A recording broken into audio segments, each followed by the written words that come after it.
Hello, and welcome to the History of Rome. Episode 19, Prelude to the First Punic War.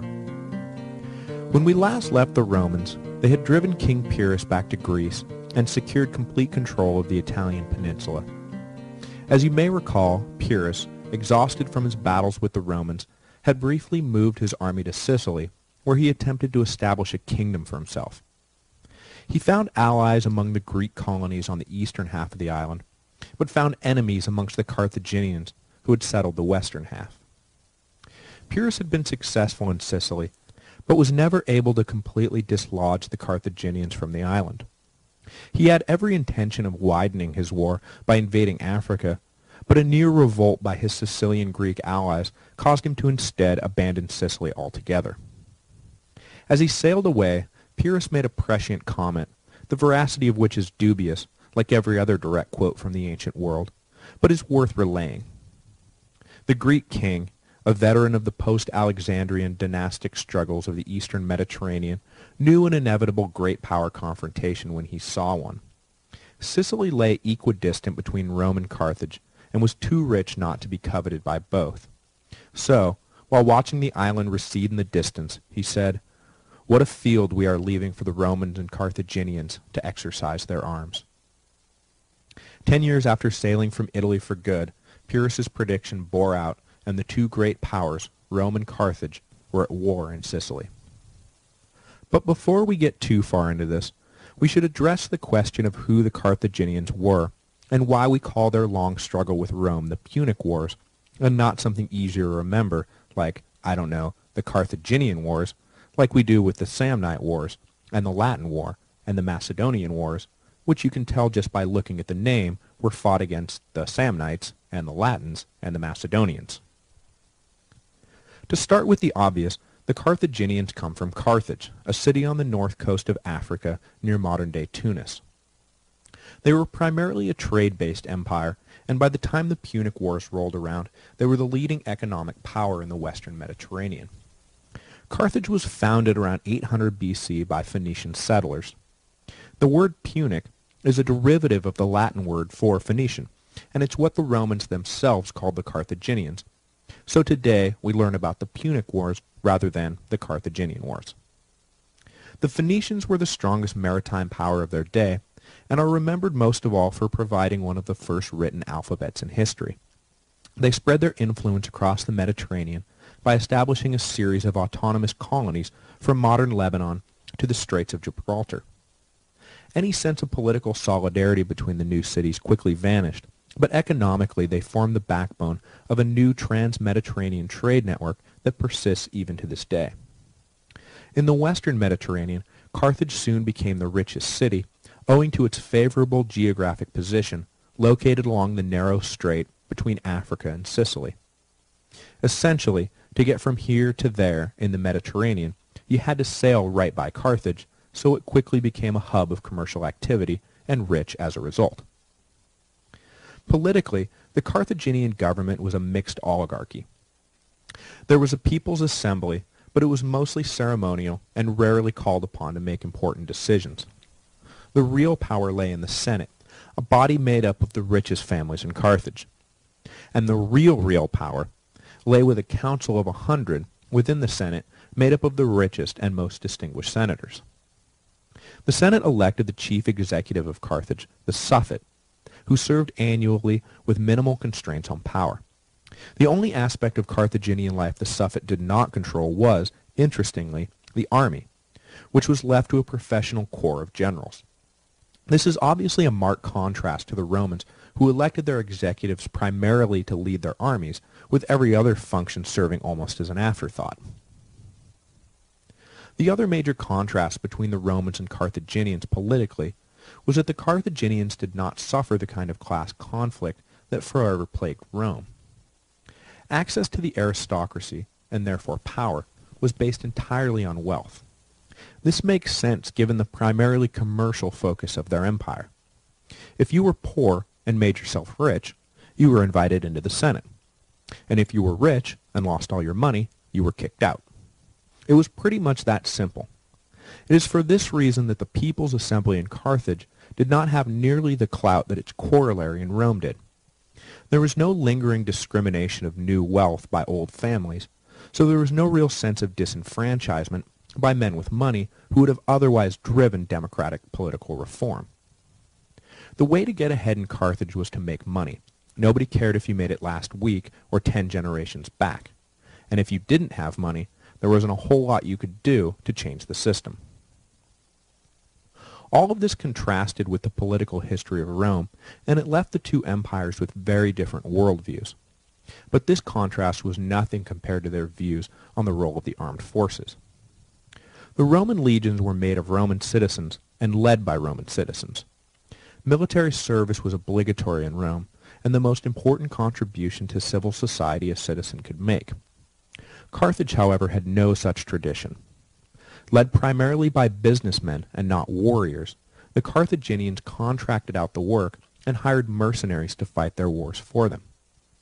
There was a small contingent of professional Carthaginian soldiers who led the army, but the actual fighting was done by Numidian cavalry, Spanish infantry, and Balearic slingers, all paid for out of the great Carthaginian treasury. There are more than a few who argue that the distinction between the citizen army of Rome and the mercenary army of Carthage was the deciding factor in the wars between these two otherwise equal powers.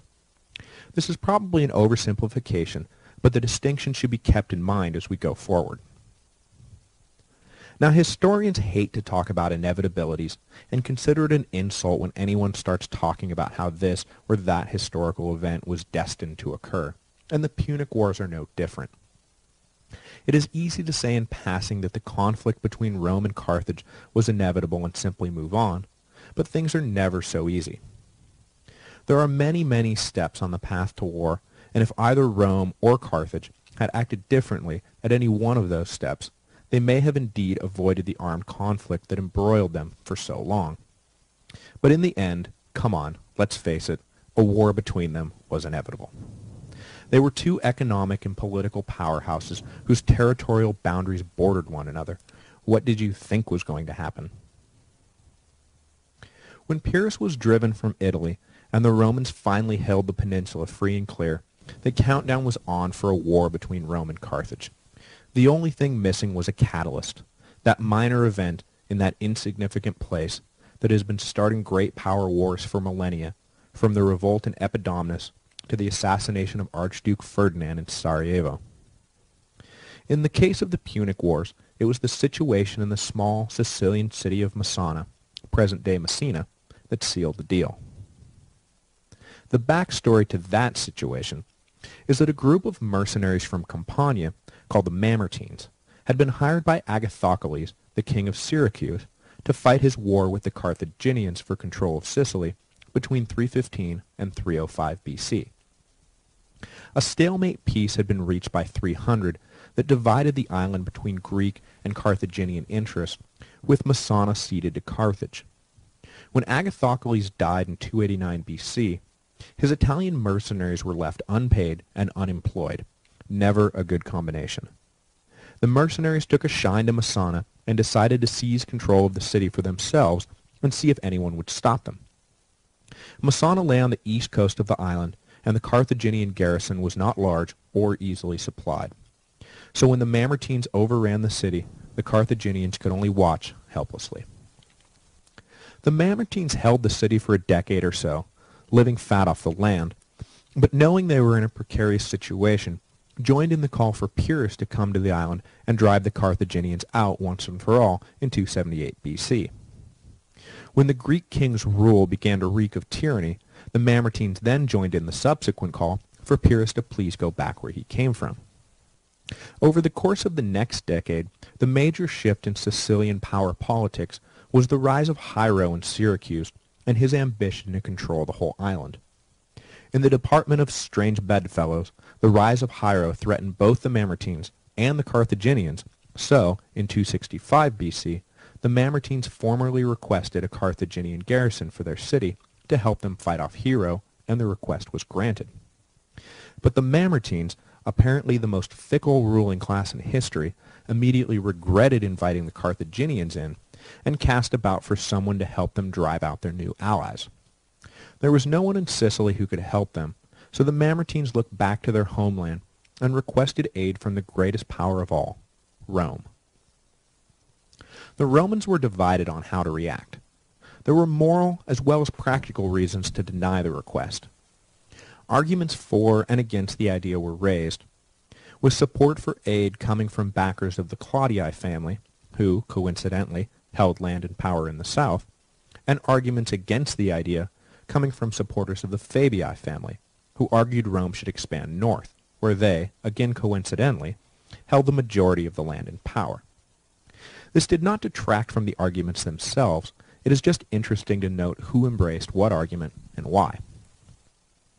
The Fabii were quick to point out two important reasons for denying aid, one moral and one practical. Morally, they reminded the Senate of the recent seizure of Rhegium by legionaries just a few years before. In the aftermath of the Punic Wars, a group of Roman soldiers had taken control of the Greek city which lay in the extreme toe of Italy and declared themselves autonomous oligarchs. The Romans had taken a dim view of this at the time, and in 270 BC retook Rhegium, marching the rebels back to Rome and beheading them in full view of the public. The Fabii argued that for Rome to now come to the aid of a group who so closely mirrored the group from Rhegium would show the Romans to be abject hypocrites. The second point, as succinct as it was practical, went like this. Helping the Mamertines meant fighting the Carthaginians, and fighting the Carthaginians was a really, really bad idea. The Claudii, however, argued that the Carthaginians were already pressing at Rome's doorstep, having taken up positions in Sicily and Sardinia and Corsica, the large islands laying off the Italian coast. If Rome did not do something soon to head off the Carthaginians, Rome would find itself and its Italian empire surrounded by the more powerful Carthaginians. The time to act was now, before Carthage solidified its position. The immediate strategic importance of controlling Messana, and thus the straits between Italy and Sicily, was obvious, but the larger strategic imperative of checking Carthaginian encroachment was just as important. Plus, they said, the Carthaginians were so bogged down trying to pacify Spain that they probably would not even react to a Roman foray into Sicily. On this last count they were completely mistaken, but in the end the Claudii, filling the Senate with visions of an easy victory and irresistible Roman expansion, carried the day. The Senate ordered one of the consuls for the year, Appius Claudius, yes, another Appius Claudius, to raise 2 legions and sail for Sicily. But Claudius, recognizing that time was of the essence, dispatched one of his cousins to immediately secure passage for a smaller force on Greek ships chartered from Tarentum. This smaller force could set out at once for Messana and, with a little luck, secure the city before the Carthaginians knew what had occurred. Once Messana was in Roman hands, the consul Claudius would follow with the 2 full legions and relieve the expeditionary force. This advanced Roman brigade landed in Sicily without a hitch and marched to the Mamertines' aid.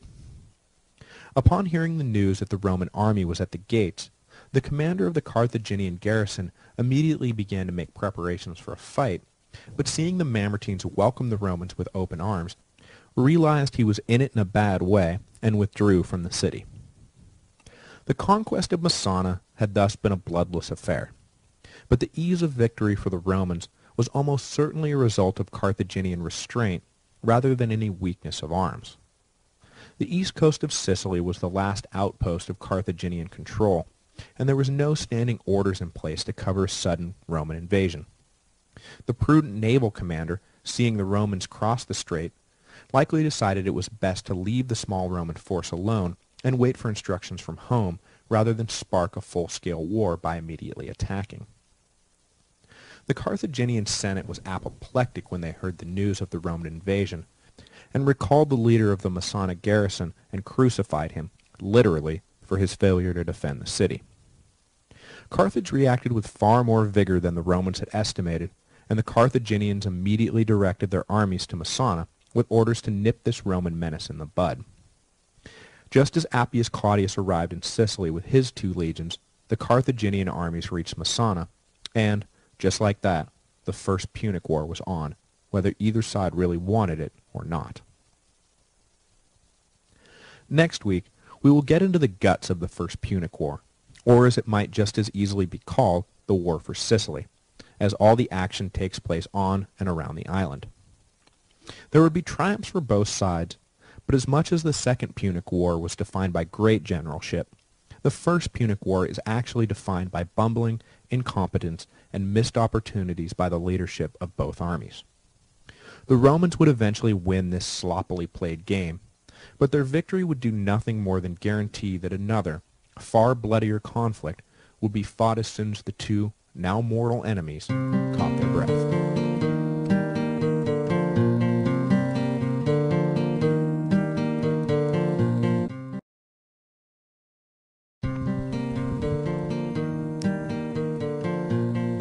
Hello, and welcome to the History of Rome. Episode 20A, The First Punic War. As a way to set up today's episode and recap last week's topic, I would like to start with an extended quote from Sir Nigel Bagnall's The Punic Wars, which sums up the events that led to the First Punic War with perfect brevity. A gang of ex-mercenaries turned brigands seized Messana to exploit its people and its natural resources for their own enrichment. Faced with the threat of falling under the domination of Hiero of Syracuse and losing their privileged status, the Mamertines turned to the Carthaginians for help. Soon finding their arrangement unsatisfactory, they invited the Romans to help them instead. The Romans had recently recovered one of their own cities, Rhegium, from a similar band of adventurers whom they considered so reprehensible that they had taken them to Rome for public execution. But in spite of this, they accepted the Mamertines' invitation and occupied Messana. The temptation to acquire a foothold in Sicily and secure the straits in the face of Carthaginian unpreparedness clearly overcame all moral considerations. It was an example of blatant opportunism. Though they gravely underestimated the consequences, the Romans had the muscle, and they used it. In 264 BC, Rome had dispatched one of its consuls for the year, Appius Claudius, along with 2 legions to Sicily, with the understanding that they were to quickly secure the city of Messana in the northeast corner of the island, and then take what further territory they could. Claudius had been a vocal supporter of invading Sicily, and was positively licking his lips at the thought of the riches and glory he was about to win for himself. He managed to slip by the Carthaginian fleet stationed in the straits between Italy and Sicily, and marched 2 legions to Messana, where he joined the small expeditionary force led by his cousin that was already holding the city for Rome.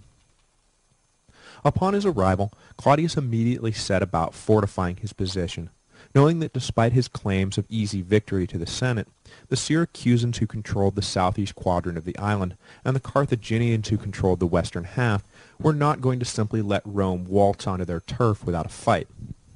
He did not have to wait long for a reaction from the 2 major established powers on the island. Upon hearing the news that the Romans had arrived in Sicily, Carthage immediately concluded a treaty with Hiero, the king of Syracuse, and they launched a joint effort to dislodge the interlopers. Hiero marched his army north from Syracuse, and the Carthaginians marched east from their strongholds on the western edge of the island. They met at Messana and made preparations to lay siege to the city. Claudius was outnumbered by the 2 armies, but as he watched his opponents set up their camps, it was obvious they had not yet coordinated their armies. Seizing the initiative, Claudius marched out and attacked Hiero's force first, driving them off with little difficulty.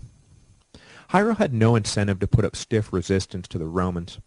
The treaty with his longtime nemesis Carthage was nominal at best, sort of a, well, if you're going to fight the Romans, go ahead, I've got your back.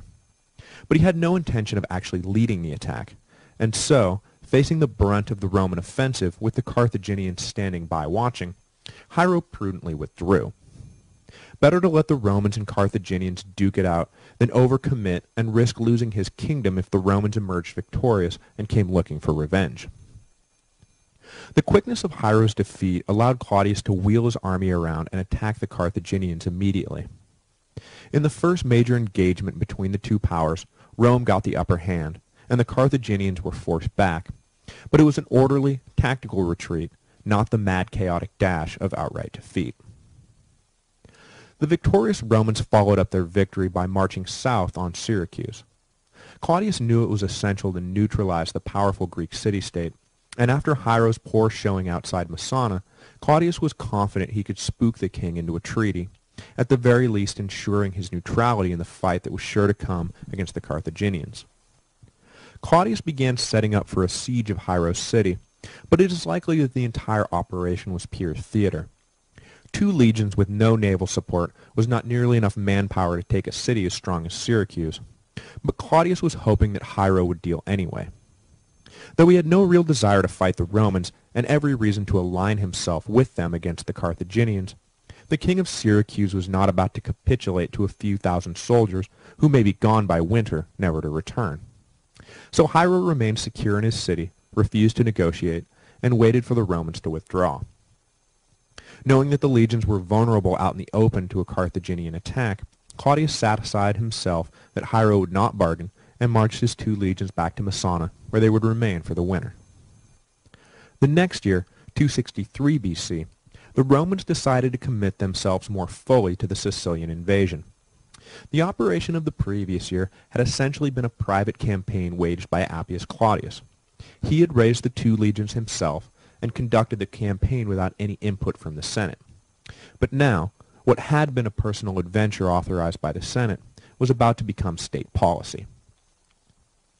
Recognizing that the quick and easy road to victory in Sicily had been a mirage all along, the Senate now made their plans with a broad, long-term strategy in mind. The first step was to eliminate Hiero as a threat. If Syracuse could not be made into an ally, then at the very least he had to agree to stay out of the fight. With this in mind, both consuls for the year, each in command of 2 legions, were sent to Sicily with instructions to march on Syracuse and force Hiero to the table. As the 4 legions moved south from Messana, for now the Roman home base on the island, they attacked towns allied with Syracuse. None of these cities were a match for Rome, and after forcing a few to capitulate under arms, the rest quickly announced their surrender without a fight. When the Romans arrived at the gates of Syracuse this time, they brought with them a much better hand than the inside straight Claudius had bluffed the year before. Isolated, cut off from his supply lines, and facing 4 full legions, eternally pragmatic Hiero agreed to meet with the consuls and talk terms. The king was delighted by what the Romans offered. He was to keep his existing kingdom intact and even be granted control of a few additional cities in exchange for aiding Rome in their impending showdown with Carthage. Hiero jumped at the deal. He had long wanted the North Africans expelled from his island, and the Romans stood a very good chance of doing just that. Plus, if he helped the Romans now, he would secure the territorial integrity of his kingdom, which even neutrality might cost him if Rome won without his help. There was always the possibility the Romans may renege down the road, but that was for another day. For now he pledged himself fully and completely to Rome. In the end, the Romans did not renege on their deal, and Hiero was allowed to keep his Sicilian kingdom intact. The alliance between Hiero and Rome would last for 50 years until the old king's death in 215 BC, and proved to be decisive as the Romans transitioned from an Italian to a Mediterranean power.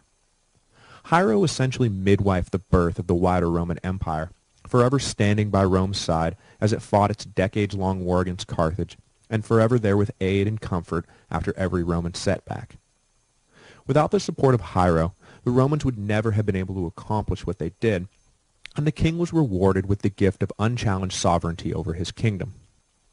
There was a lesson implicit in the pact with Hiero that the Romans followed to great success and ignored at their peril, which is neatly captured by the aphorism, "You can attract more bees with honey than vinegar." The Roman road to global empire was always smoothest when they affected a generous and honorable stance, and rockiest when they acted with deceit and cruelty. They were capable of both, but with Hiero they got it exactly right. However, in their attempt to win the rest of Sicily, they displayed far less wisdom and protracted the conflict longer than necessary by driving cities to the Carthaginian side with acts of unnecessary brutality, as was with the case of the sack of Agrigentum. By 262 BC, the year after securing the alliance with Hiero, the Romans were now free to prosecute their greater war with Carthage. The Carthaginians were assembling a mercenary army at Agrigentum, a Greek city on the southern coast of Sicily, which was both geographically and culturally disposed to an alliance with Carthage. The Romans were intent on preventing this force from spreading out onto the island beyond their port of entry, and raised an army 40,000 strong to bottle up the city. Despite persistent skirmishes, the Romans were able to build a double wall around the city, one facing in, pinning the Carthaginian army down, and one facing out to prevent any relieving force from coming to Agrigentum's aid. This was a risky strategy in that the Romans themselves were now open to a siege. The Carthaginians, well aware of this vulnerability, rerouted their incoming troops to a nearby port and decided to exploit the situation and besiege the besiegers. The siege of Agrigentum was the first opportunity for the new Roman friendship with Hiero to bear fruit, as the king of Syracuse spared no expense to keep the Roman army, trapped now between their two walls, well supplied. The Carthaginian commander of the relieving force had every intention of simply starving the Romans out, as his own troops were raw and undisciplined, but after failing to cut the Roman supply lines, and recognizing that the situation inside Agrigentum was becoming desperate, decided to risk an open confrontation. He challenged the Romans to come out and fight, and the challenge was accepted.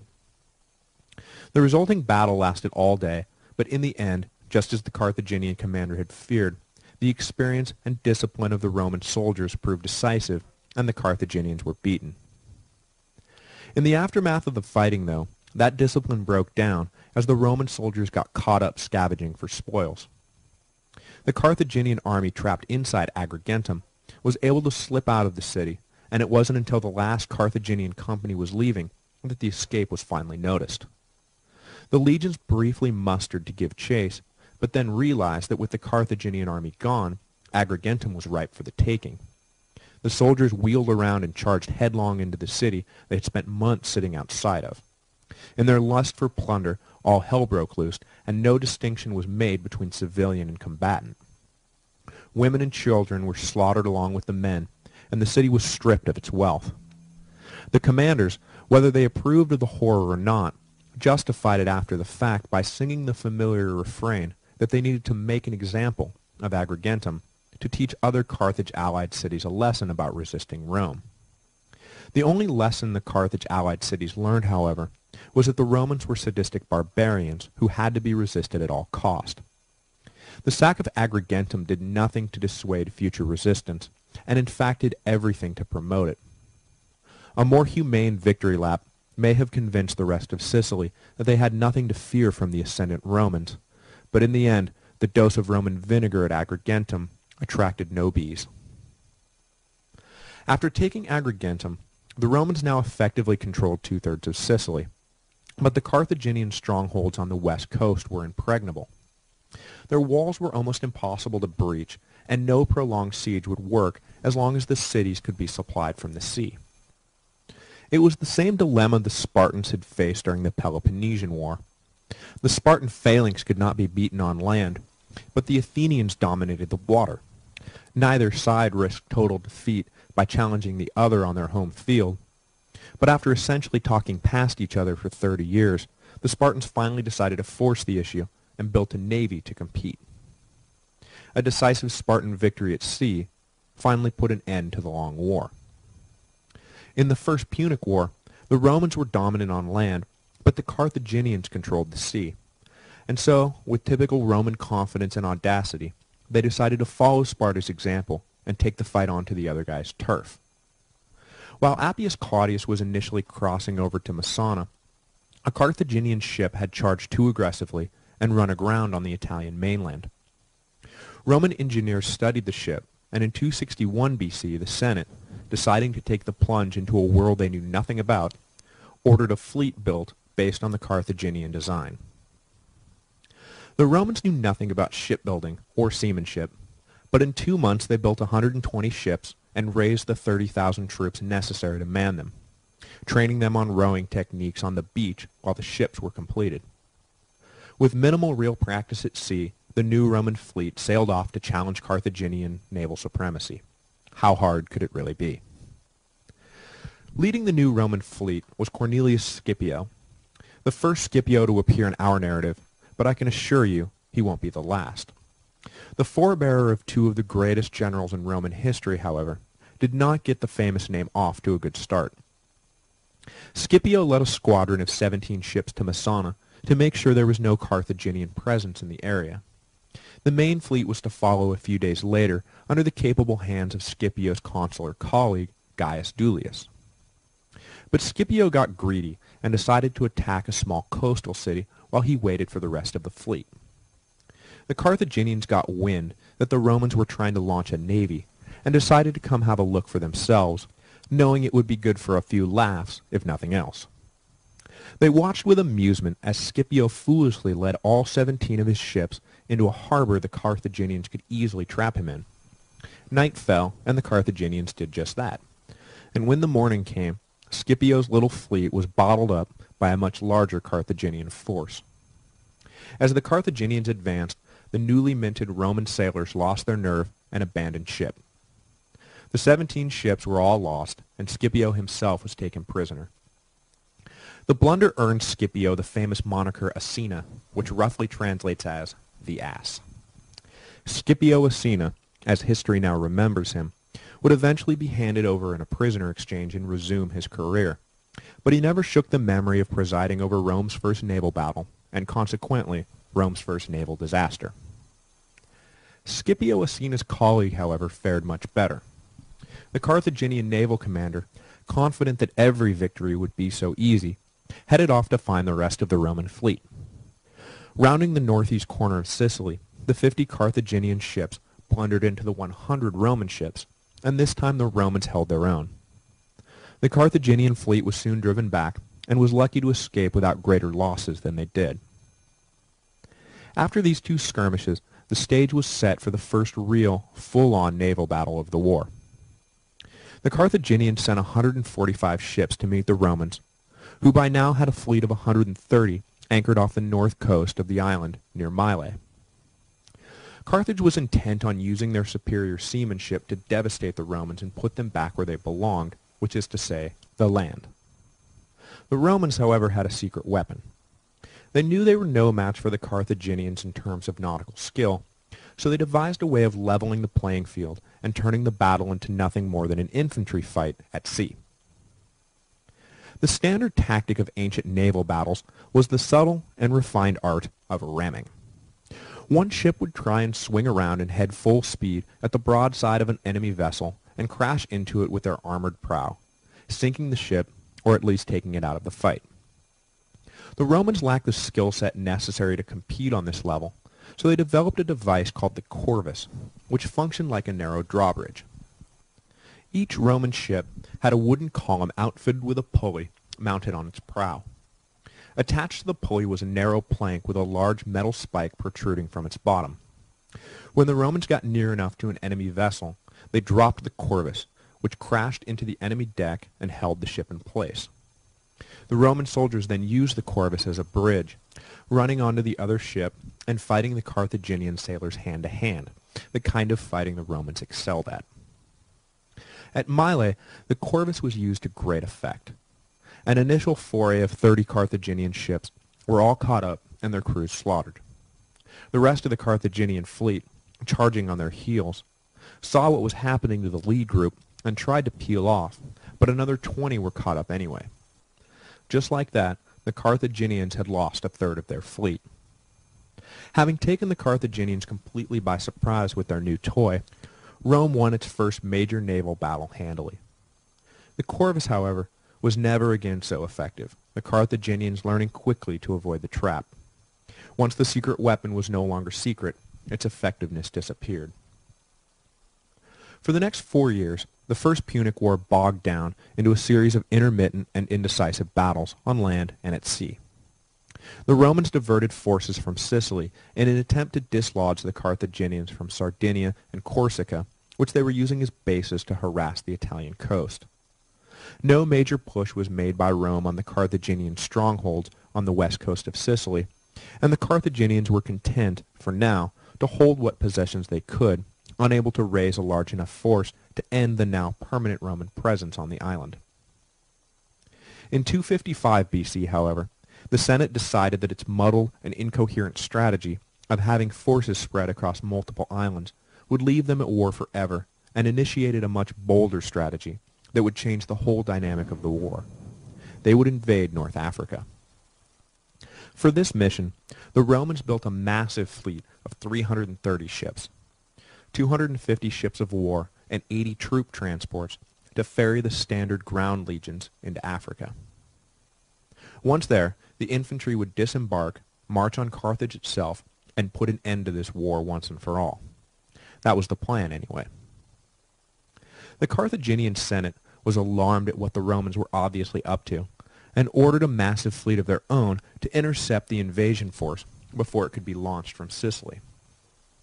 The Carthaginian fleet waited for the Romans to load up their 80 transport vessels, which had to be towed behind rowed ships of war.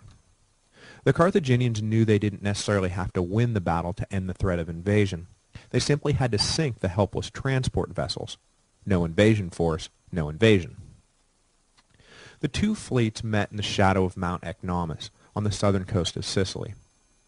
If the ancient sources are to be believed, then the Battle of Ecnomus was one of the largest naval battles in the history of the world, with something like 600 ships and 200,000 sailors and soldiers taking part.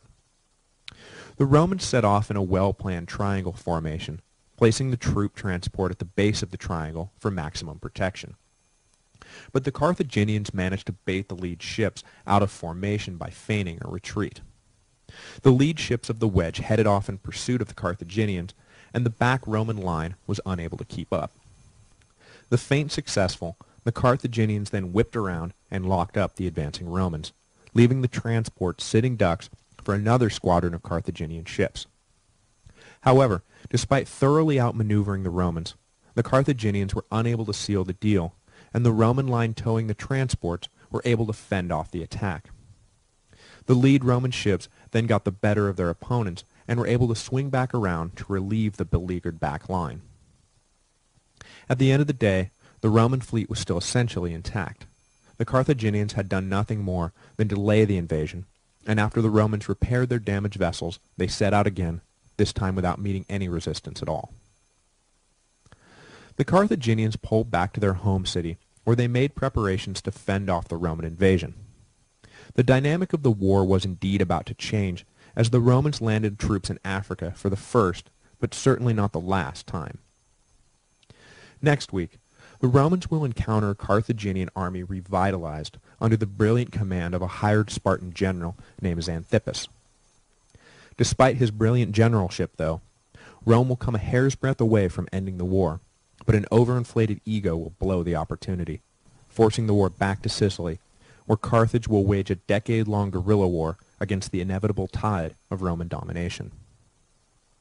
In the final years of the war, a young Carthaginian boy will swear eternal hatred for Rome, starting him on the path to becoming nightmare boogeyman A#1 in the Roman psyche, Hannibal.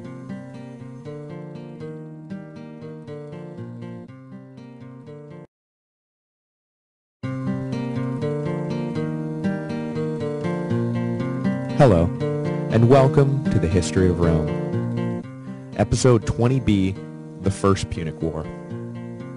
After years of inconclusive fighting on and around Sicily, the Romans decided the time had finally come to stop fighting the tentacles of the Carthaginian Empire and stab right at its heart. They assembled a massive invasion fleet of 350 ships on the southern coast of Sicily, and, in 256 BC, set sail for Africa. Though they were stalled by one of the largest naval battles in history, the Romans were able to regroup and set out once again, no worse for the wear. They had been set back a few months, which threw a small monkey wrench into their plans, but the Romans remained focused and confident that they were on their way to sack Carthage and end the war. In charge of the operation was the senior consul for the year, Marcus Atilius Regulus. Originally, the plan in place had been to land about 50 miles southeast of Carthage, disembark the legions, set up a defensive perimeter, and begin the march on the enemy city. The logic behind landing down the road from Carthage and not right on their doorstep was twofold. First, the waters immediately surrounding Carthage were patrolled by the weakened but still powerful Carthaginian navy. The Romans concluded that any resistance they faced at sea would be far stiffer than any they met on land. Second, the Romans had no illusions about the ease of taking a great city like Carthage. So just as they had done with Syracuse, they knew they needed to isolate Carthage and cut off its supply lines. So, as the legions made their way to Carthage, they were supposed to convince locals along the way that Carthage was doomed and it was time to join the Roman side. Once the infantry reached Carthage, the bulk of the fleet would set up a blockade of the city outside the reach of the Carthaginian navy, but still standing between Carthage and its maritime supply routes. It was a good plan, but the Battle of Ecnomus had set it all back a few months, and by the time the Romans finally landed in Africa, winter was fast approaching. There was no way to provision the entire force, which included something like 75,000 rowers, so just like that, the carefully laid plan was tossed out and improvisation commenced. Most of the fleet was ordered back to Sicily, leaving Regulus in Africa with 15,000 infantry and 500 cavalry. His instructions were to hold the Roman position for the winter and do his level best to begin the process of turning Carthage's allies against them. Regulus, though, had in mind for himself the glory of ending the war, and decided to march for Carthage anyway, with or without naval support. He still understood the wisdom of isolating the Carthaginians, though, and attacked Carthage's North African allies along the way. It was at one of these stops, about 40 miles from Carthage at the city of Adis, that the Romans met their first real resistance from the Carthaginian army. However, afraid of meeting the Romans out on the plains, the Carthaginians took to the hills, where they figured the strength of the legions would be diminished. This, however, was a disastrous strategy for two reasons. First, the Romans had just spent 60 years locked in a mortal death struggle with the Samnites, and had learned every trick in the book when it came to hill fighting. And second, the one true superiority of the Carthaginian ground forces was their cavalry, which, in the hills, were effectively taken out of the fight altogether. So after the Carthaginian generals carefully set themselves up to fail, all that was left to do was take the field and do just that. The Romans marched up into the hills and dislodged the Carthaginians with ease, driving them out of the area.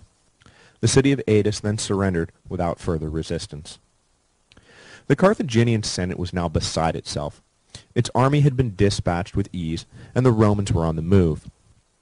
Adding to their despair, reports began to arrive that the fragile Carthaginian domination of the Libyans and Numidians was breaking down and revolts were flaring up.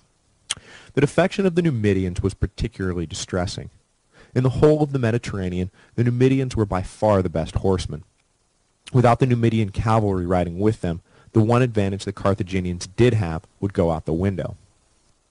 Cut off from their allies, and without an army strong enough to oppose the legions, the only option left to Carthage seemed to be negotiation. The writing was on the wall, and when the Romans finally did arrive at Carthage, envoys, not an army, were sent to greet them. Regulus agreed to meet with them, and by all accounts was about to receive significant concessions from the Carthaginians and bring an end to the long war, when fate, or rather ego, stepped in. Intemperate in his demands, Regulus laid terms of surrender so preposterous that the Carthaginians were forced to refuse. He demanded the Carthaginians leave Sicily, Corsica, and Sardinia forever, that they completely dismantle their navy, pay a huge punitive fine to Rome, and, as a final humiliation, sign a treaty that would place Carthage under the sovereignty of the Roman Senate. The Carthaginian envoys were shocked. Regulus was essentially acting as if he had defeated the Carthaginians in battle and was imposing terms, rather than bargaining with a weak but still unconquered city.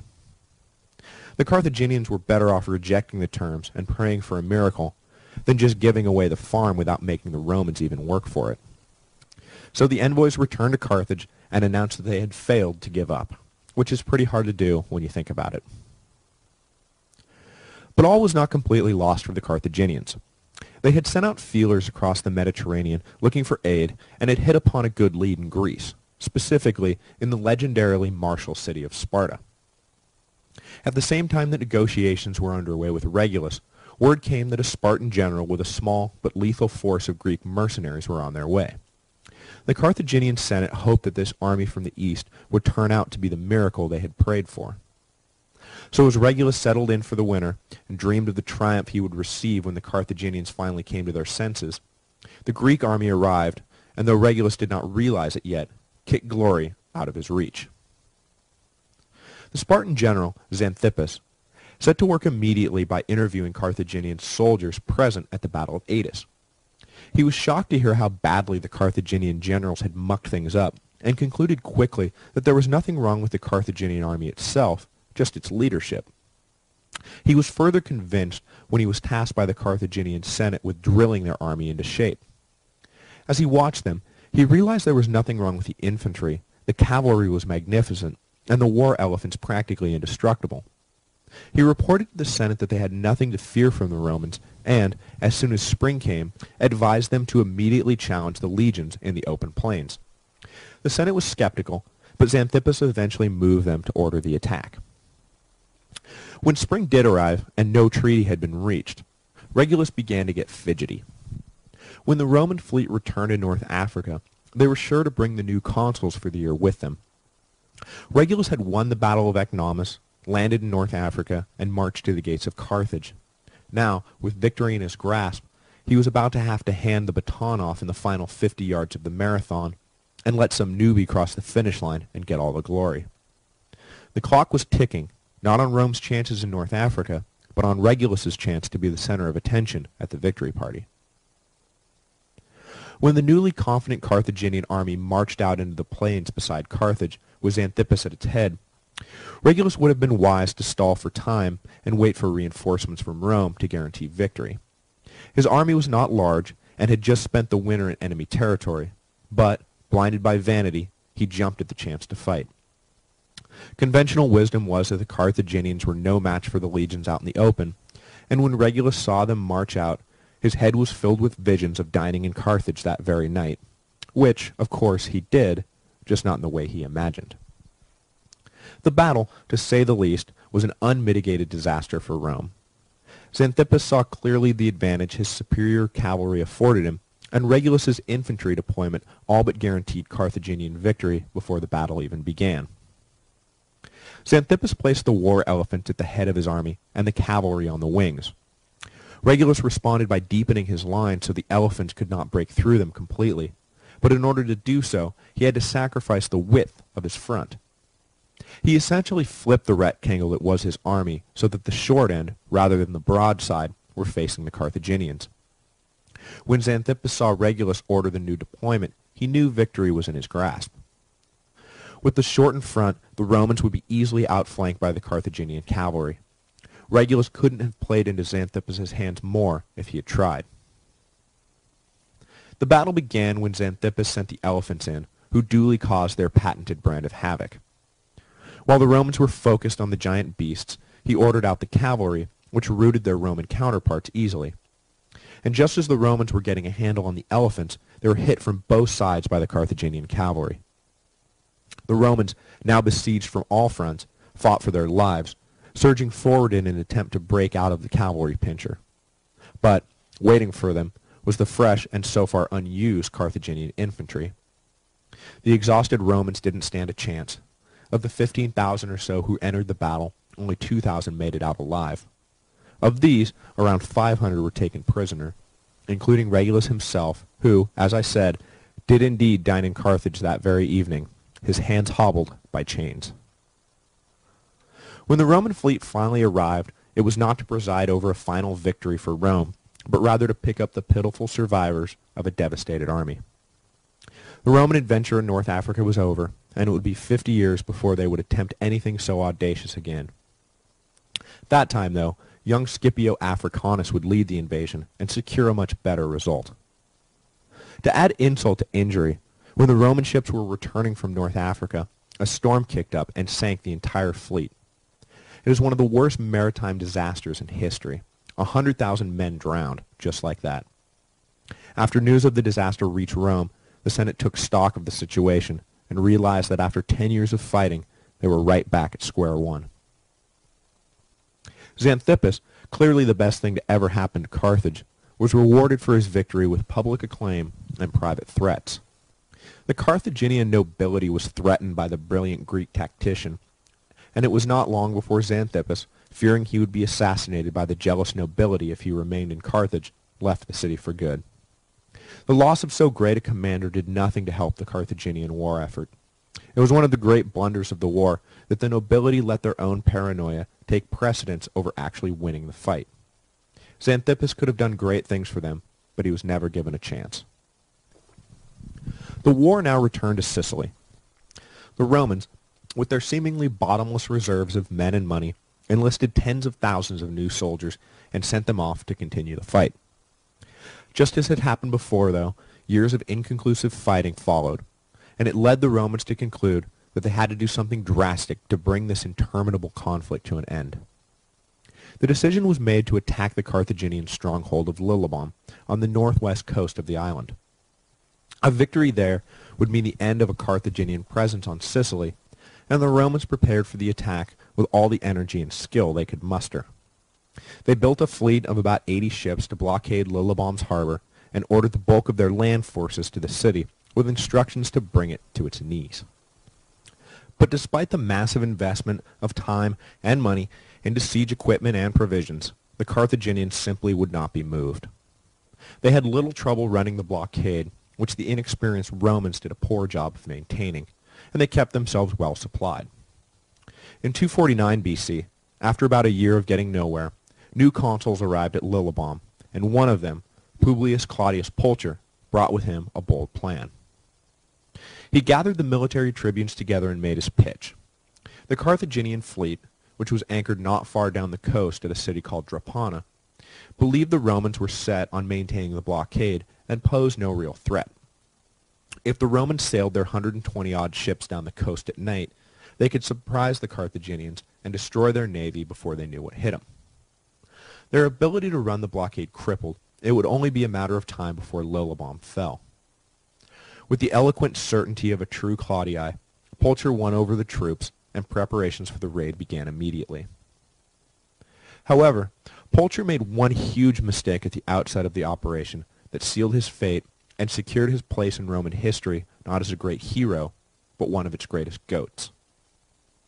Setting out for Drepana, he ordered that the auspices be taken and the sacred chickens consulted. In the great litany of Roman superstition, consulting with the sacred chickens has always been my personal favorite.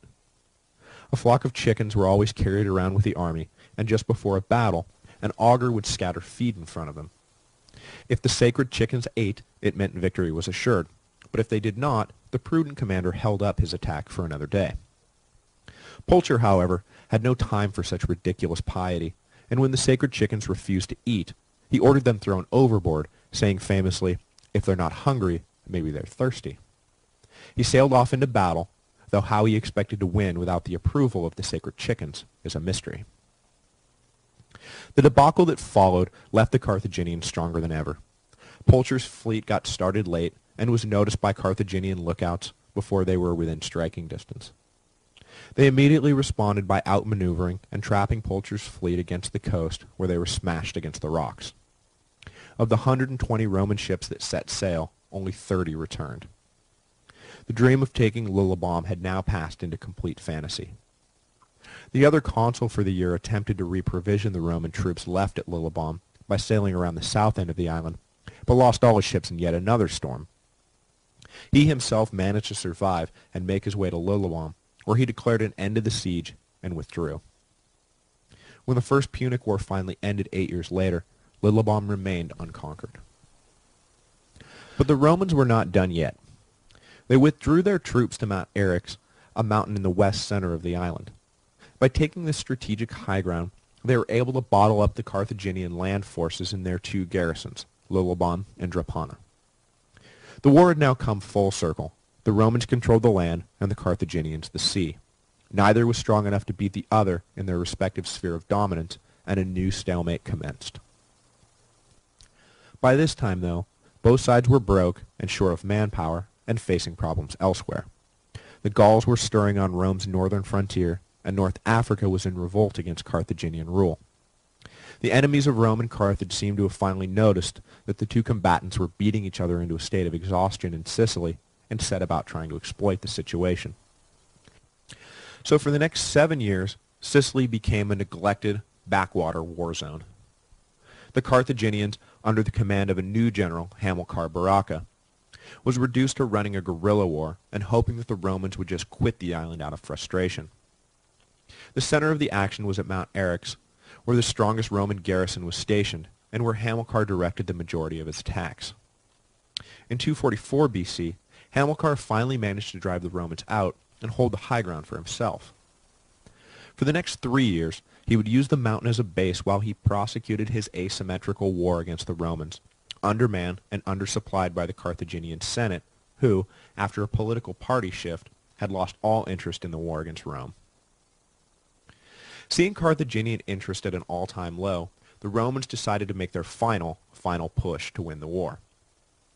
After failing first in North Africa and then at Lillibon, the Romans, eternal optimists that they were, decided that the time for victory had finally come.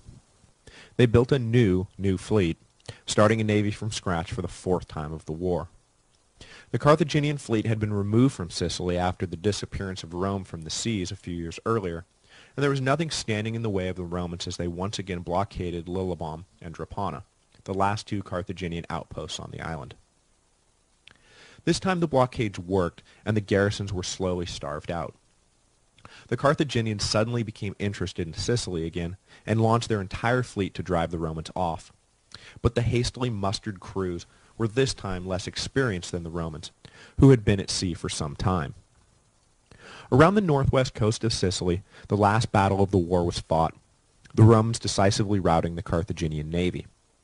The garrisons about to fall, and with no way of keeping himself provisioned, Hamilcar reluctantly opened negotiations with the Romans. The final treaty, hammered out by Hamilcar and his Roman counterpart, read, "There shall be peace between the Carthaginians and the Romans, subject to the approval by the Roman people, upon these conditions. The Carthaginians shall relinquish every part of Sicily. They are not to make war against Hiero, nor do anything to disturb the Syracusans or their allies. All the Roman prisoners will be returned without ransom, and a tribute of 200 talents of silver paid within 20 years. Returning to Carthage, Hamilcar immediately began to look elsewhere for an opportunity to make up for Carthage's loss of Sicily and set his sights on Spain. He did not forget the humiliation of having to abandon Mount Eryx, however, and as he sailed north with his eldest son Hannibal in tow, he made the 9-year-old boy swear an oath of eternal hatred for the Romans, which the boy did. It was an oath Hannibal never forgot, and he would dedicate his entire life to the destruction of the Romans, the mortal enemy of his family. The First Punic War was now over, and Rome was the clear victor. However, the peace settlement did not address the larger issues still facing the two strongest empires in the western Mediterranean. Yes, Rome had won control of Sicily, and the Carthaginians had been forced to retreat, but the North Africans were undeterred in their quest for territorial expansion. The First Punic War settled the issue of who controlled the island of Sicily, but did nothing to settle the larger issues of who controlled the greater Mediterranean. In that larger game, the Carthaginians still obviously felt confident that they could win. The First Punic War, as I said last week, was marked by poor judgment on both sides, and ironically, it was the victorious Romans who seemed to make more boneheaded moves than the defeated Carthaginians. Regulus blew an opportunity to end the war, and because he let his ego get in the way, the conflict dragged on 10 years longer than it should have. The neophyte Roman sailors managed to lose 2 entire fleets to storms they were warned about in advance, by the way, and another to Claudius Pulcher's botched midnight raid. If it had been anyone else, each of these disasters by themselves would have been enough to shut down the war, but the Romans were able to absorb the losses, and it was their deep pockets, more than battlefield skill, which they rode to victory. The Carthaginians, for their part, found themselves succumbing as much to the reputation of the Romans as anything else. Despite the fact that Xanthippus clearly demonstrated that the Romans could be beaten on land, the Carthaginians were reluctant to invest in their land forces. After the last of their fleet was dashed on the rocks in 248 BC, the Romans essentially ceded the water to Carthage.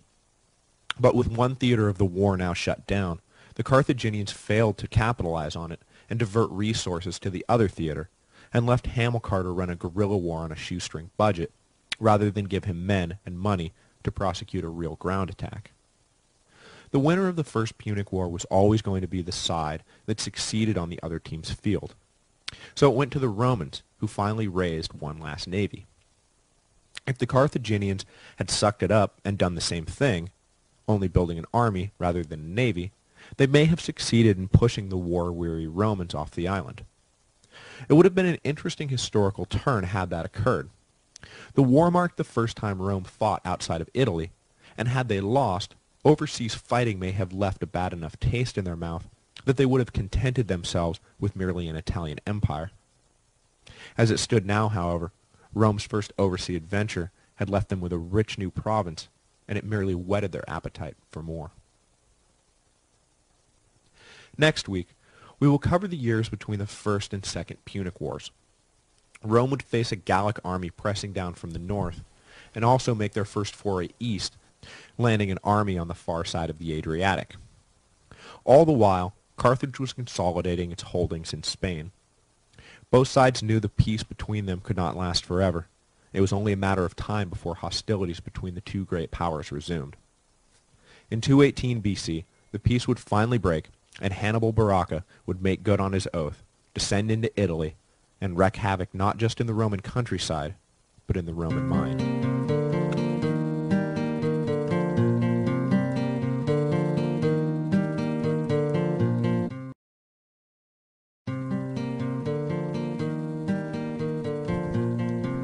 Hello, and welcome to the History of Rome, Episode 21, Interbellum.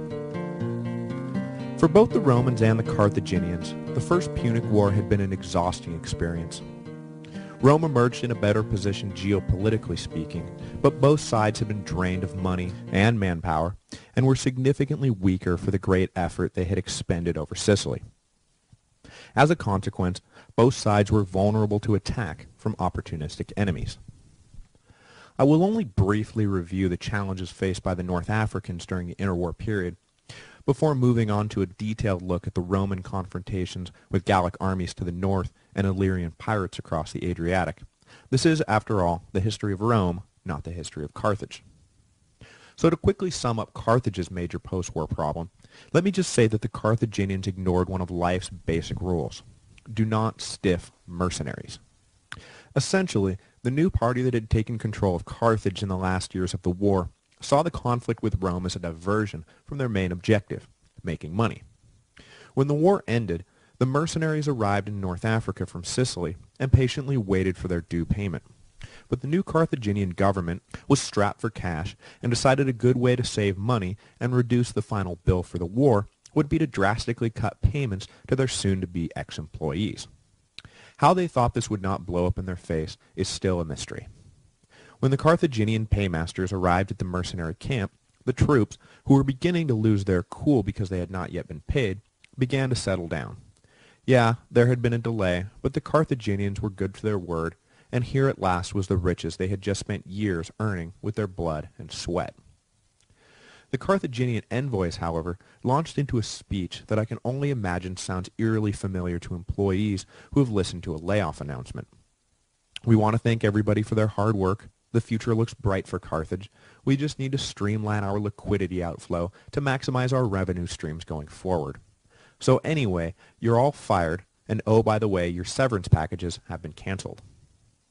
To say the least, the mercenaries did not take this lying down. They did not write letters to the editor railing against the injustice of the new global economy as they touched up their resumes. They grabbed their swords and said, "Trying to screw us, eh? We'll see about that." For the next 3 years, Carthage was locked in a war with its ex-army, a very dicey proposition when the whole reason you hired the mercenaries in the first place was that you didn't have a homegrown army of your own to speak of. But Carthage found some change in the couch cushions and hired different mercenaries to fight the aggrieved mercenaries. Carthage eventually won the fight, but the whole thing wound up costing more than if the Carthaginians had just paid up in the first place. There's a lesson in there somewhere, something about how easy life is when you simply live up to your obligations, and how difficult it becomes when you renege on promises. That, and always pay your mercenaries in full, plus 10%. The Romans, on the other hand, were not dealing with internal divisions, but rather external pressures. To put it broadly, there were two competing visions for the way the Roman Empire ought to grow, and two families who embodied those competing visions. On the one hand were the Claudii, who, as we have already seen, pushed for southern expansion and pressed for the invasion of Sicily. On the other hand were the Fabii, who looked north and pressed for Roman settlement of the Po Valley. At one point, the Etruscans had held this land, but by the time Veii was captured by Rome, the Po Valley had been lost to migrating Gallic tribes. So, for Rome, expansion north meant poking with a stick one of their most feared enemies, the Gauls. It had been 150 years since the sack of Rome, but the memory of barbarian hordes pouring through the gates was still fresh, and indeed, fear of the Gauls was a psychological demon the Romans would never fully overcome. But for the Fabii, this was immaterial. Rome's destiny was the conquest of the entire world, and they weren't going to let childish fears halt the inexorable advance of the empire. Rome did not explicitly pick a fight with the Gauls, but the permanent settlements they were building in Gallic territory were obviously going to spark some sort of response. In 241 BC, a single Gallic tribe rose up against the Romans, but were put down with ease. A few years later, in 236 BC, a piecemeal coalition of tribes and factions began to march south, but when they actually stood on the brink of engaging the legions, internal squabbles broke up the coalition, and the threat dematerialized before the Romans' grateful eyes. These minor uprisings were warning shots, and the Romans did not dismiss them. Rome was in the process of annexing the Gallic tribes right out of existence. Eventually the barbarians would have to fight or die. The Romans knew this, and so made their preparations accordingly. But before the final showdown came, Roman attention was diverted from the Gallic threat in a direction it had never looked before, east. The Adriatic had stood as the unofficial dividing line between the eastern and western Mediterranean for hundreds, if not thousands of years. But the division was about to break down completely. The process of integration begun by Pyrrhus as he tried to impose the east on the west would be completed by Rome when they ultimately imposed the west on the east. Rome's first official contact with the Greek world as an equal power came around 230 BC, after Illyrian piracy finally grew to be intolerable. Ancient Illyria, what we know of today as the Balkans, represented the far west reaches of the Greek world. Greeks in Athens or Corinth viewed the Illyrians as barbarians living on the fringe of the civilized world, and hardly worthy even of contempt. But then again, the Greeks of Athens and Corinth viewed the Macedonians the same way, so we can fairly take their snobbery with a grain of salt. The new kingdom of Illyria had formed around 240 BC, and at its height controlled the entire eastern seaboard of the Adriatic, including the once independent kingdom of Epirus. The kingdom did not extend far inland, however, and as a result, the Illyrians looked to the sea as their major source of wealth and power. But the economy of this new power was not run by an association of scrupulous merchants and traders, but rather by a gang of pirates and privateers. Much like the Barbary states of the 18th century, Illyria was a recognized sovereign funded entirely by criminal activity. They were tolerated by the Greeks because the targets of the piracy were non-Greeks, and the goods from the west still made their way to eastern markets, often at a reduced price, what with a low overhead outright theft provides. The Romans, however, who were the targets of the piracy, took a very different view. It was a menace that had to be dealt with. Little was done at first, but when the Illyrians began to boldly attack Roman port cities, the dam of restraint was broken, and in 228 BC, Rome launched itself against the Illyrians with brutal precision.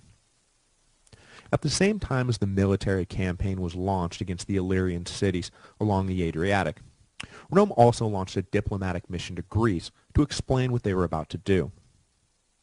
The Romans wanted to make sure the Greeks understood that the war with Illyria was limited in scope and would be over when the pirate menace was crushed.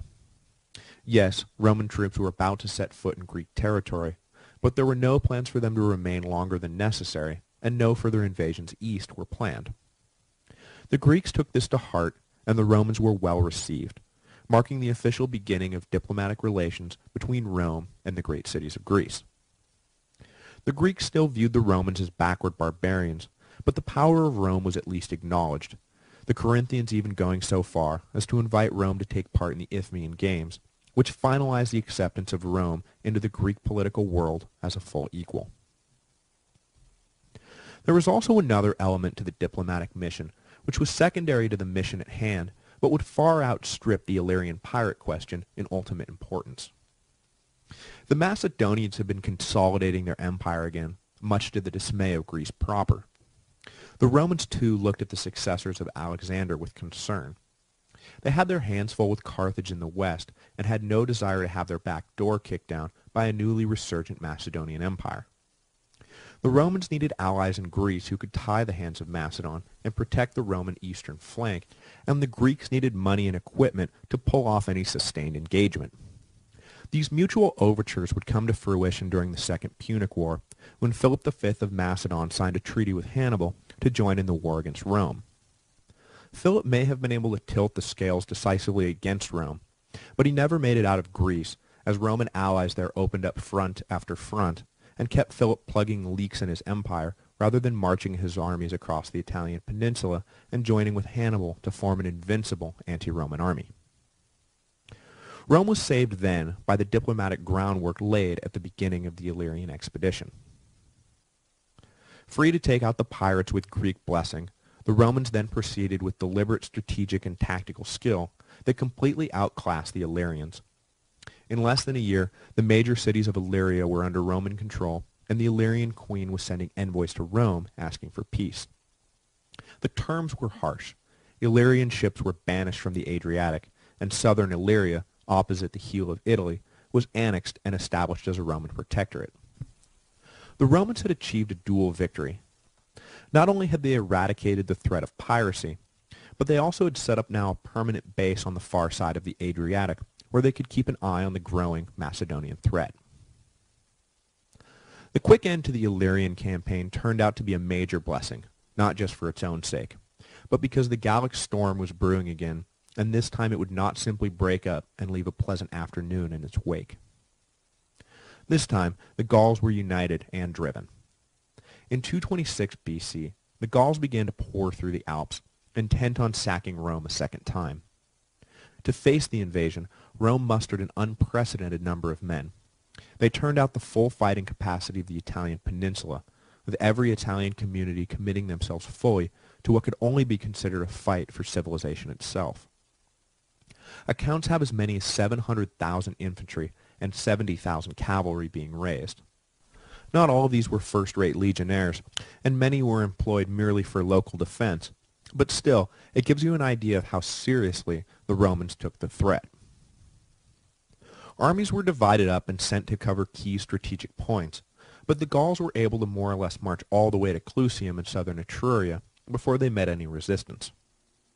The first battle went poorly for the Romans, and their armies were trapped by the Gauls, but the invaders took the opportunity to pillage the countryside rather than maintain their vigil over the Romans, and the trapped legions were able to escape. This greed wound up being the undoing of the Gallic army. When the Gauls settled into camp that night, the decision was made by the chieftains to put the sack of Rome on hold for the moment. The chiefs recognized that their men were too laden with booty to fight effectively, and unwilling to give up their spoils, decided to march back north and deposit their gains before returning to finish the job. They chose a route up the Etruscan coastline that offered the easiest passage for their overloaded pack animals, but this proved to be a horrendous mistake. The passage lay between the sea to the west and steep hills to the east, and only permitted movement north or south. A Roman army picked up the Gallic movement and came down from the north, plugging up the passage. The Gauls decided to turn around and try a different route, but it was too late. The Roman army they had let escape came up from the south, trapping the Gauls in the pass. The Romans were delighted at their strategic coup, but immediately were filled with unease as they watched 50,000 trapped and desperate Gauls ready themselves for a fight to the death. It was a hard and bloody battle, but the Gauls eventually could not maintain both fronts and were crushed between the two Roman lines. With the main force of the Gauls now destroyed, the Romans turned to the other, subsidiary Gallic armies still roaming the countryside, defeating them one by one. The threat posed by the invasion thus ended. The Romans pressed their advantage and cleared the Gauls out of Italy altogether. The Italian land just south of the Alps, which had long been considered a part of Gaul, was now firmly Roman territory and would remain so for the 750 years left to the empire. The years between the two Punic Wars were eventful and successful for Rome. They had opened up relations with Greece and established a cadre of allies who would play an important role in the Great War against Hannibal. They had secured the safety of their trade and communication routes to the east, which would be more important than ever as the West erupted into all-out war. After the fight with the Gauls, Italy had never been more united, and it was this unity, more than anything else, that would wind up stymieing Hannibal in his attempt to break Rome. His plan was to beat the Romans on the battlefield and then convince Rome's Italian allies to turn on the great city. But to his chagrin, they refused to abandon Rome, even after Hannibal demonstrated how much better he was than the Romans time and time again.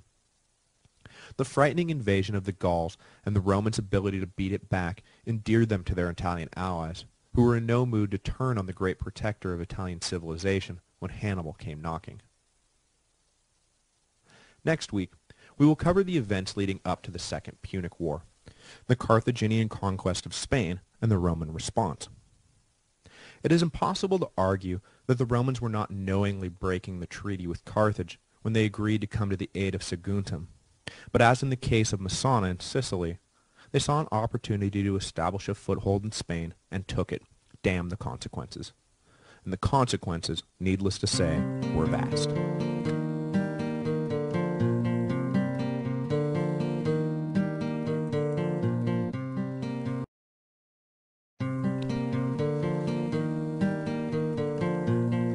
Hello, and welcome to the History of Rome. Episode 22, Prelude to the Second Punic War. Rome and Carthage had spent the years after the First Punic War dealing with their own problems and paying little official attention to one another. But the focus of the two great powers would soon turn to each other once again and lead to a confrontation, this time over Spain. This confrontation would be the spark for what is arguably the most important period in Roman history, the Second Punic War. Entering the war, Rome was a regional power on the rise, but still recognizably the same political entity that had emerged from the devastation of the Gallic sack 170 years before. However, at the end of the war with Hannibal, a 20-year trial of immense physical and psychological endurance, Rome had transformed into the invincible juggernaut that would conquer the Mediterranean. Hannibal would prove to be Rome's most impressive enemy, and after surviving the bold Carthaginian invasion of Italy, the Romans simply turned and steamrolled the rest of the known world. The importance of the Second Punic War is also measured by the fact that after Scipio's final victory at Zama in 202 BC, Roman elites almost immediately began to lament the loss of Roman virtue and nobility. The total domination Rome had achieved after defeating Carthage allowed steadfast frugality to be usurped by excessive debauchery. Never again would the literati look at their contemporaries with anything but contempt, and the idea that Rome had fallen from grace was, from that point on, simply taken for granted. It speaks volumes then of the impact the Second Punic War had on the Romans, that it would essentially mark the close of an alleged golden age where all men were clones of Cincinnatus, and usher in a new, modern era where all men were corrupt, hedonistic, and unworthy of their great ancestors. But for now, Rome was still a paradigm of virtue. While the Romans were focused elsewhere, dealing with the Gallic invasion and Illyrian piracy, the Carthaginians began to quietly build an empire in Spain. Well, not the Carthaginians as a whole necessarily, just Hamilcar Barca. After being driven from Sicily, Hamilcar returned to Carthage and briefly stewed in his juices before hatching a plan to revenge himself upon the Romans. He knew that a direct assault on Rome would be a suicidal fool's errand, so he looked instead to Spain for an opportunity to build up the wealth and power necessary to re-engage the hated Romans. He pitched the Carthaginian Senate on the idea of a Spanish invasion, couching the benefits of such an adventure in economic terms: the opportunity for traders to make up for the loss of Sicily, and the possibility of drawing from Spanish resources to pay the war indemnity owed to the Romans. The Senate was quick to approve Hamilcar's plan, as much to get the disgruntled soldier out of Carthage as much as anything else. It had been the Carthaginian Senate, after all, who had been the ones who had left Hannibal twisting in the wind for so many years in Sicily, and they were understandably anxious to get rid of the charismatic general. So in 337 BC, without a navy to speak of, Hamilcar marched his army west across North Africa and crossed the Straits of Gibraltar into Spain. The Iberian Peninsula was at that time populated with tribes whose prowess on the battlefield was matched only by their lack of political sophistication. There were three broad tribal groups, the Iberians, the Celts, and the Celtiberians, who were a commingled mix of the two races. But to say that Spain was decentralized would be an understatement. Not only were the tribes constantly at each other's throats, but within tribes, individual settlements formed intense rivalries with their neighbors. When Hamilcar embarked on his conquest, his task was made immeasurably easier by the total lack of cooperation amongst the natives and the willingness of locals to join the Carthaginians if it meant getting the better of their neighbors. Hamilcar set up a base just over the strait from Africa in southern Spain and began to steadily grow Carthaginian influence over the peninsula. Hamilcar, though, was not interested in simply conquering Spain for the greater glory of Carthage. He was intent on setting up an autonomous empire for himself. Sure, his dispatches home did not reflect this ambition, but he clearly took steps to make the Barca family the preeminent rulers of the peninsula, not the Carthaginian government per se. Hamilcar began to mint coins that associated himself and his son Hannibal with the local patron god of the Iberian Peninsula, and asked the army to swear allegiance to his family rather than the Carthaginian Empire. Hamilcar was laying the groundwork for a quasi-divine dynasty in Spain that he hoped to pass on to his sons. The Carthaginian Senate, for their part, left Hamilcar to his own devices. They were happy to be rid of the ambitious general, and as long as the cash kept rolling in, they didn't care who a bunch of backwards tribesmen were worshipping. Spain was an incredibly resource-rich territory and produced massive quantities of high-grade silver. There is no doubt that the silver mines were the prime attraction for both Hamilcar and later the Romans. It is an interesting historical parallel to note the similarity between the Carthaginian and Roman exploitation of Spain and Spain's own exploitation of the New World 1700 years later. Both had the effect of flooding the markets of the world with vast amounts of new wealth, and one wonders at the effect of having their own resources violently stripped years before had on the Spanish decision to seize South American gold mines with such vicious abandon. Maybe there is no connection at all, but as I said, it is at least an interesting coincidence that Spain, of all places, was the New World of the Old World. Hamilcar marched his armies out north and east, taking possession of whatever territory he entered, and soon commanded a large portion of southwest Spain. In general, Hamilcar treated the native armies who resisted with a combination of ruthlessness and leniency. The leadership would be executed, but the troops themselves would be sent home. Hamilcar was not looking to exterminate the Spanish, but to rule them. His long-term plans centered around drawing from the vast pool of Spanish infantry, if they could be called that, to fill his army when he finally launched himself once again at the Romans. There was no point in engendering the hatred of men he hoped to someday lead, so soldiers were sent back to their families. Rival centers of power, however, could not be tolerated, and the chieftains were executed without a second thought. In 231 BC, Rome began to take notice of what Hamilcar was up to and sent envoys to investigate. The Romans were caught up fighting the Gauls and the Illyrians and had no real desire to invest themselves in Spain as well, so they were satisfied by the slick and plausible message Hamilcar sent back to Rome. I am merely trying to pay back our debt to you as quickly as possible. Surely there is nothing wrong with that. Slick. Very slick. The Romans thus hoodwinked, Hamilcar went back to gathering the strength he needed to destroy them. The great Carthaginian general, however, would not get the chance to set Rome ablaze. During the winter of 228 BC, after being surprised and driven off by a tribal army, Hamilcar drowned while crossing a treacherous river. He was succeeded by his son-in-law Hasdrubal, who immediately raised a force of 50,000 and exterminated the tribe, who he blamed for Hamilcar's death. After this initial show of force, Hasdrubal settled back into the role more of governor than conqueror. He did not try and build on the territory Hamilcar had won. Rather, he consolidated Carthaginian holdings and attempted to sink the new imperial dynasty into the Spanish psyche. He made the tribal chiefs acclaim him their supreme ruler, and murdered any who were even suspected of opposing him. He founded a capital on the southern coast of the peninsula called New Carthage, a virtually impregnable fortress from which he ruled. Clearly, the Carthaginians were here to stay. In 226 BC, the Romans began to worry again about the Carthaginian presence in Spain. They had allies on the peninsula themselves and worried about North African encroachment. A treaty was concluded with Hasdrubal to the effect that the Carthaginians would not cross the river Ebro, which lies midway up the Mediterranean coast of Spain.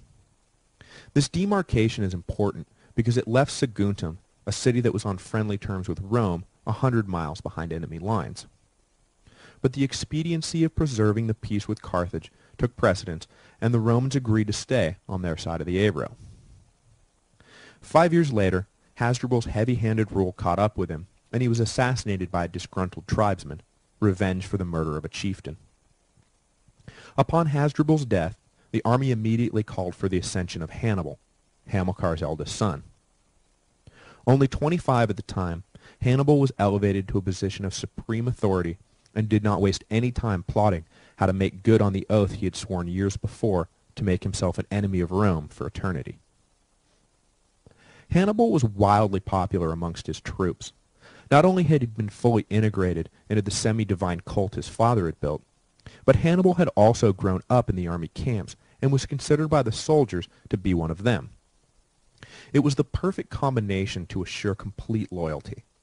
Not only did they respect him as a soldier and a man, but they worshipped him as a god. This loyalty would be tested over and over again, and it is one of the great testaments to Hannibal's leadership that in all the years he kept his men in Italy, fighting an increasingly hopeless war of attrition, that there is not a single mention of a mutiny or an assassination attempt. Not even Alexander can say that. The son of Hamilcar picked up where his father left off and began to claim new territory for Carthage, securing the northwest frontier with a surprising efficiency that foreshadowed things to come. Hannibal was no passive governor like his brother-in-law. He was a conqueror of the first order. The city of Saguntum became increasingly worried by the young Carthaginian leader. They had been left alone by Hasdrubal, but Hannibal seemed to be cut from an entirely different cloth. They sent pleas for aid over and over again to Rome, but Roman eyes were turned east to Illyria and could not be bothered.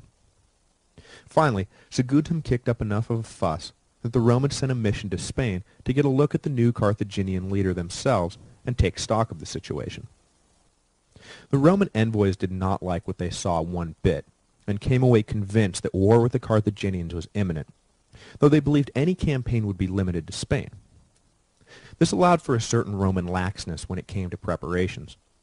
They would raise some legions and send them to man the Ebro. Some skirmishes would ensue, but Hannibal would not be so silly as to cross the river. He was just testing the limits of Roman tolerance. But then Hannibal laid siege to Saguntum, and the Roman hand was forced even further. Conflicts within the Roman Senate created a mixed response that all but ensured a full-scale war. Despite the treaty they had signed restricting the legions to the far side of the Ebro, Rome appreciated its alliance with Saguntum and did not want to see it fall into the hands of the Carthaginians. So rather than following the treaty to its logical conclusion and sacrificing Saguntum for the greater peace, the Romans sent envoys to Carthage demanding an end to the siege. The Carthaginians replied that they were well within their rights to act in whatever way they wished in their own territory, and the Romans ought to butt out. There were factions in the Carthaginian Senate who did not appreciate the position Hannibal was putting them in, but a treaty was a treaty, and the Romans had no legal claim to Saguntum, so what were they doing making demands and issuing threats? The Romans were sent away, and the western Mediterranean stood on the brink of war once again. All that was left was the official declarations. Saguntum fell after an 8-month siege, and Hannibal sacked the city. The Romans responded by raising a 3-pronged force to deal with the now palpable Carthaginian threat. The main force would be sent to Africa to inflict as much damage there as possible. Another would be sent to Spain to deal with Hannibal and teach the young upstart a lesson. A third was placed in the Po Valley to deal with any possible invasion the opportunistic Gauls might attempt. Of the three, the army in the Po Valley was considered merely a rearguard defensive force who would possibly, but not likely, see action. The war, in Roman eyes, was clearly going to be fought in Spain, just as the First Punic War had been fought in Sicily. Hannibal, however, had other plans.